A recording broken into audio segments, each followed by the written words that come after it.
ছেলে মেয়ের মুখের দিকে তাকাইয়া আমরা যাতে চাকরিতে যোগদান করতে পারি সেই আবেদন করছি।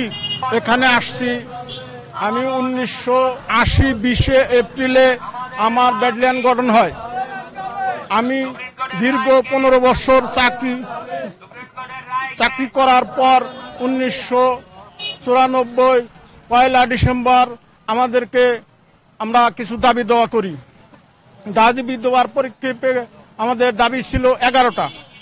চাকরি স্থায়ীকরণ, বেতন ভাতা বাড়ানো, ঈদ বোনাস, যাতায়াত ভাড়া, মহার্ঘ ভাতা, চিকিৎসা বাবদ বিভিন্ন ধরনের এরকম 11টা দাবির ভিতরে আমাদের ছিল।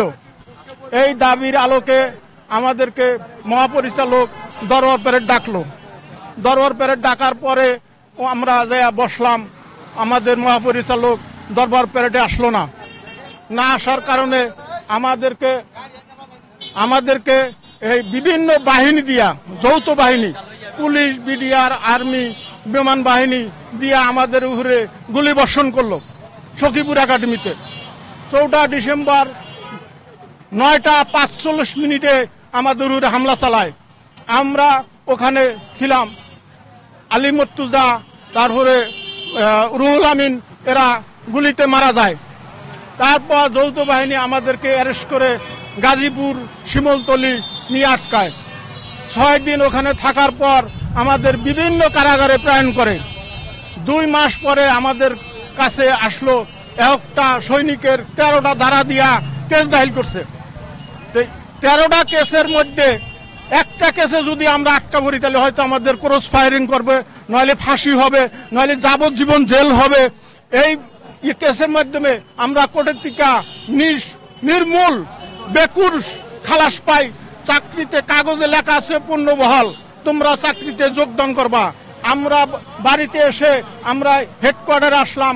আমাদের মহাপরিচালক বলল যে তোমরা বাড়ি ফিরে যাও, তোমাদের নামে চিঠি ইস্যু হবে। আমরা বাড়িতে ফিরে যাই। আজও পর্যন্ত আমাদের নামে কোনো চিঠি ইস্যু হলো না। দুর্ভাগ্য কোথায় আমরা জানি না। আমরা 1 বছর পরে আমরা নিম্ন আদালতে কেস করি। নিম্ন আদালতের কেসে আমরা রায় পাই। আমরা সে কাগজ দেই, আমাদের চাকরি বাস্তবায়ন হলো না। 1915 সালে আমরা হাইকোর্ট কেস করি, ওখানে আমরা রায় পাই।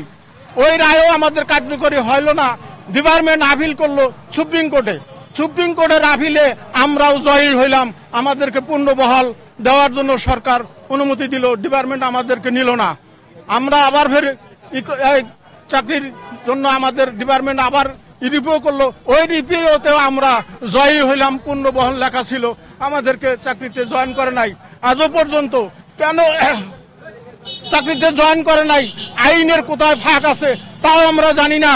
আমরা চাই এই বাংলাদেশের 25 কোটি মানুষের কাছে আমাদের আবেদন, আকুল আবেদন, এবং সরকারের কাছে আবেদন, আমাদের ছেলে মেয়ের মুখের দিকে তাকাইয়া আমরা যাতে চাকরিতে যোগদান করতে পারি সেই আবেদন করছি।